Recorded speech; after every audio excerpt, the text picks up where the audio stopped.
Hello, hello. I am Jess Thompson and I am here with the Where I Write series on Periscope.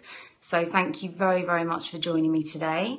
And if you want to check out anything that is happening with Where I Write, there are some amazing authors already taking part in this. Just look for the Where I Write hashtag. And also, there's also whereiwrite.tv, which is where you can find everything that's already happened and has been uploaded. So I'll get to the point, which is just to show you literally where it is that I write. I'm going to show you here. This is my office. As you can see, I've had a little bit of a tidy up. So I have cheated. It doesn't always look quite this tidy.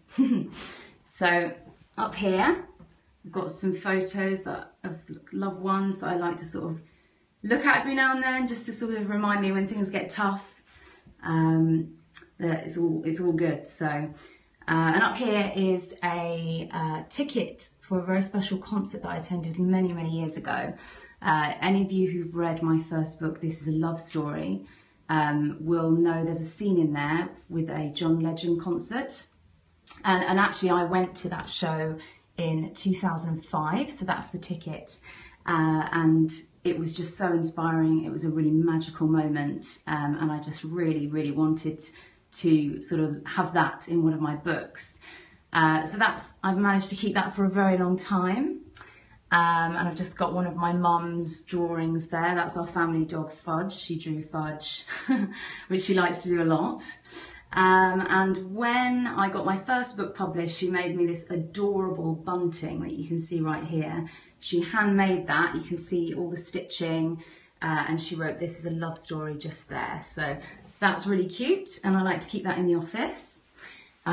So this is my chair with this deer guy that I sit on, cushion there. And then, as you can see, I quite like pineapples. So I have a pineapple ornament there and one up there. They're just pretty awesome, really. And then I've got my radio here. So sometimes I like to listen to music when I write, although I found as I've got a bit older, I find it kind of really hard to concentrate if there's music on. It's really, really tricky. So I tend to not listen to that quite so much anymore. But it's there just in case. And I've got some candles and my notebook here. And a really, really beautiful drawing of a flower that I just keep there. I've got a few books here, and I'm actually going to use those shortly, because when I do my reading from my new book, The Waiting Game, I'm going to perch you on there so that I can scroll down from here and read to you. So that's very exciting. Down here you'll see there's left one of my uni DVDs there, and there's a couple of books there. I study with the Open University, doing a degree in English Lit and Lang, and I've nearly finished. After 6 years of studying, I've got my last 2 essays due, and then that's it. So that's really exciting.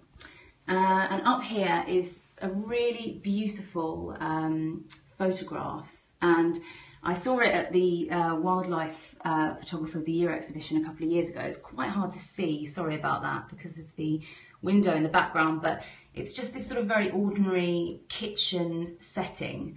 But if you look really carefully in the corner, there's this little dude, this mouse, who is eating some peanut butter and looks totally joyful. So I love that picture, so I like to keep that in my office. So this is cheating a little bit, and I'm just going to walk you through into the living room. I would have this in my office if there was room, but I tend to keep this in the living room.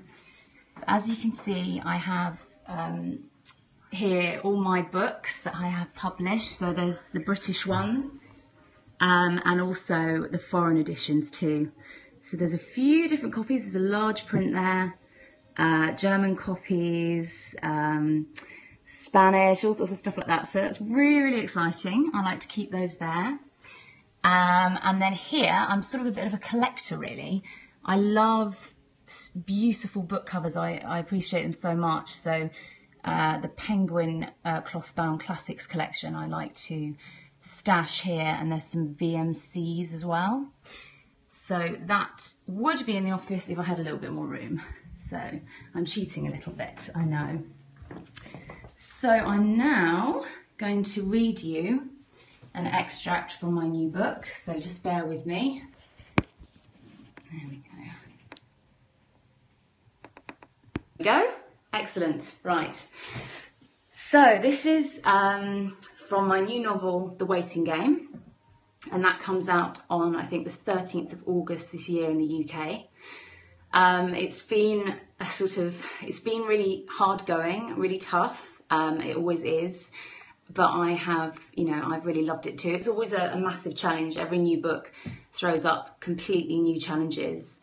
This one was sort of, quite a lot of editing just to make sure it was right, because there were so many sort of twists and turns in the plot.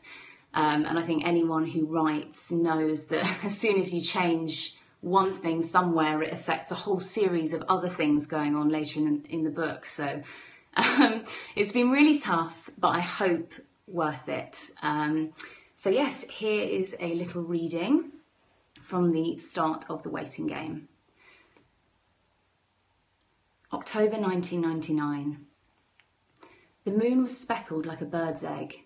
It hung reliably in the blackness above Will Turnbull and Nessa Greer, who sat side by side on a bench as the leaves fell around them, landing softly on the thick, wet grass. Their knees were just touching, hearts pounding hard. "Oh God, I just don't know what I'm going to do with my life," Will cried, running both hands down the soft, spotted skin of his cheeks. His right hand caught the frame of his glasses. They creaked audibly before pinging back against the bridge of his nose. "Ouch, that was surprisingly painful," he muttered angrily, finishing his cigarette and dropping it on the dewy grass beneath him. He crushed it with the thick rubber toe of his trainer. "Jesus, Will, you don't need to be so dramatic," Nessa responded, rolling her eyes and nibbling at her bottom lip nervously. She needed to tell him something, and he was about to start ranting. She was sure of it. There was a certain tone to his voice, and when Will started ranting, it was very hard to make him stop. When would she find the opportunity to say those words, to utter the sentence that she feared he'd judge her for anyway?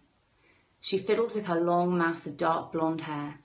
She always threw it over one shoulder en masse, draping it across the back of her neck so it hung down the front of her chest like a scarf. It was a nervous habit, but Nessa enjoyed the way it felt to run her fingers through the ends and feel dozens of tiny knots twist and snap between her fingers. "I know, Ness, I know. I have just such big choices to make. This is serious stuff. It's either staying here and carrying on writing music and going to London all the time to get involved in the scene, which is what I want to do because I think that's the best way to get noticed, or going to some dullard university miles away from here to study for a proper job." Mocking his mother's posh voice, he spat out the last two words while sarcastically wobbling his head from side to side. "And what exactly is wrong with a proper job?" Nessa asked, turning to look at him. Her eyes narrowed in suspicion. His handsome profile was illuminated in the lunar haze, casting parts of his face in eerie shadows, hiding places for his angst. Will pulled out another cigarette and lit it urgently before leaning back on the bench and scratching his head. His thick hair curled around his fingers in great hazelnut whirls, unravelling slowly when he moved his hand away. A few chocolate-coloured moles were clustered around the base of his neck, a perfect imperfection. These were the things that made him who he was. "Oh, nothing, it's just annoying, All Mum goes on about is personal statement this and open day that. Oh, you'll love Edinburgh, or apparently there are great discotheques in Bath. I mean, really. And I'm not being a snob, Nessa, I promise you. It's just, I've wanted to be a composer for a long time, and it's all I want in my life. To be someone creative and different, someone a bit, special, Even in the darkness, Nessa could pick up on Will, visibly cringing at these words, but she'd always loved him for his honesty. Someone special.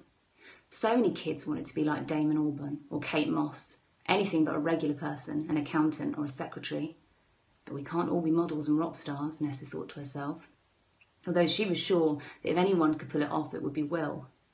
And the thought, right, of going off to study business management, politics, or some other boring crud would probably destroy me. Yeah, that's right, it would destroy my actual soul, I'm sure of it.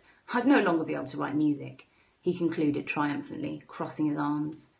An owl hooted sadly as if to empathise, and a cool breeze curled through the trees towards them. Nessa understood where he was coming from, that 17-year-old Will would be fine, and so would 25-year-old Will, 40-year-old Will, and so on, until Will was an old man who religiously ate 2 boiled eggs for breakfast and always fell asleep in front of Countdown. He was the kind of person who would always be fine no matter what he did. She knew this because A, Will had rich parents, and by rich she was talking a £3 million house in the countryside, 5 cars in the driveway, and a hot tub in the garden kind of loaded, a kind of wealth that she could just never get her head around. Her youthful naivety led her to assume that this would make him essentially immune to serious problems for the rest of his life. B, he had a magnetic, charismatic quality about him that would always see him rise from whatever gutter of crap he may slip into and come up smelling like a branch at the body shop. It was just how he rolled. C, he was also in possession of boyish, mischievous, but not too obvious good looks, which made everyone simply adore him the moment they saw him. So as far as Nessa was concerned, listening to Will having a crisis about his future was hardly igniting her sympathy. If anyone was facing a crisis, it was her. A year ago, things would have been different. If she still felt now as she had then, Will's talk of going away to university would have left Nessa with cotton mouth and a distinct feeling of unease. She would have imagined holding on to him while they sat on that bench, trying not to let him go as life began to prise them apart. It would have felt a little like the end of the world. Before now, the thought of Will moving away and building himself a new life would have resulted in her running home to sob into a pillow while listening to Creep by Radiohead, because in her own way, Nessa had fallen for Will a considerably long time ago. She was sure it happened the first time she was asked to sit next to him by her ageing science teacher in Year 8. Working in partners, the class had been challenged to build a basic circuit using coils of metal and a tiny light bulb. Nessa had liked the way that Will smelled a little bit of cinnamon and home cooking, with a hint of lynx too. And when someone threw their shoe at the back of his head and called him a boff job, he turned the reddest she'd ever seen a human go. She knew immediately that she wanted to take him under her wing and make sure he was okay. As they grew older, and Will had got cooler and taller and more handsome with every passing week, Nessa was just waiting for the right moment when she could kiss him. But now she had competition. Even the popular girls who'd mocked him callously wore intrusive perfume and provocative lipstick when they were around him these days. They fluttered their eyelashes, showing off in ways that made her shudder quietly behind the door of her locker. She felt invisible. How would she tell him? So that's it. I hope you enjoyed my reading, and thank you so much for stopping by on Periscope this afternoon to see my Where I Write session. And if you have any questions, you can head to my Twitter and ask me questions. It's at @JThompsonAuthor, which you probably already know. And also if you search for Jessica Thompson Books on Facebook, I'm on there too. And if you want to know anything, just ask me questions and I will get back to you. Thank you very much. Bye.